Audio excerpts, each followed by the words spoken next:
Good morning, folks. A terrific paper came out just days ago, and it is the elucidation of what we've awkwardly tried to call the lead-in to solar grand minimum, a time when it appeared that the normal up and down of the sunspot cycle had broken and was signaling the deeper minimum to come. Well, this paper succeeds where we attempted to drive focus. Couldn't be happier to see someone else describing the broken cycle lead-in, or as they call it here, an extended minimum, and they found it extended past the deep minimum as well, almost like a recovery period.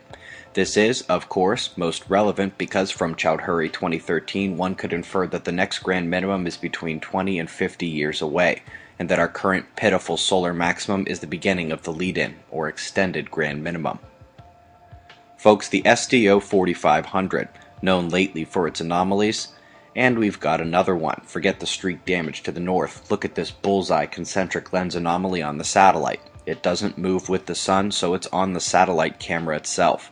Yet another ding to the operation. We are expecting an uptake in earthquakes this week, as our condition index is flirting with A range, but the seismicity has been very slow to return. We did have a very odd reading on the Peru quake up over 7.0 on an auto reader in Brazil, but other than that, we are still waiting.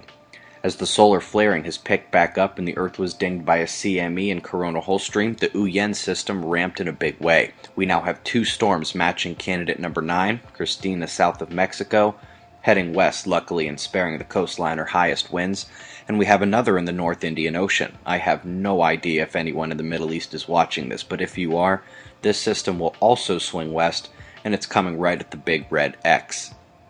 Top weather story of yesterday was the continued hail and severe weather hitting Belgium, the Netherlands, and the surrounding areas. World Cup pre-matches were cancelled, hail as big as tennis balls, and all due to a high and low convergence on the leading east edge of that Atlantic low. This is the same way it happens when storms fire in the United States. Solar wind is showing calming conditions now. Geomagnetic storms are over and the sensitive meters are regaining a smooth calm.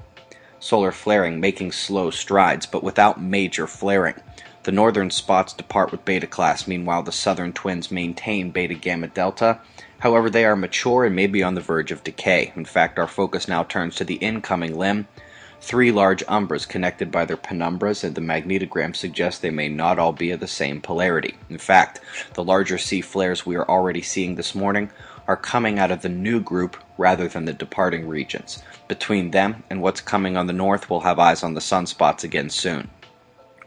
Folks, just 4 more days.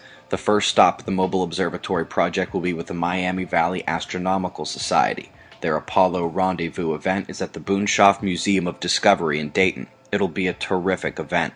I'm one of 3 speakers on Saturday morning. Registration is required, so make sure to hop over there and sign up if you live in Dayton, Ohio, or close enough to come. On the verge of starting the 2-nation tour, we are finalizing the Mobile Observatory, finalizing the stops, but we're going to have to take it a bit as we go. Many tour stops are confirmed, including the venues. Those are bluish-green. The locations in black have no confirmation and are just where I want to go. Without some contact from you guys, we won't know where you are and won't have any place to come. Whether it's a restaurant, the parking lot of your business, or a local park, hundreds of you are already helping out with venues in your hometowns as our local contact for the tour, but we still need many more, as you can see.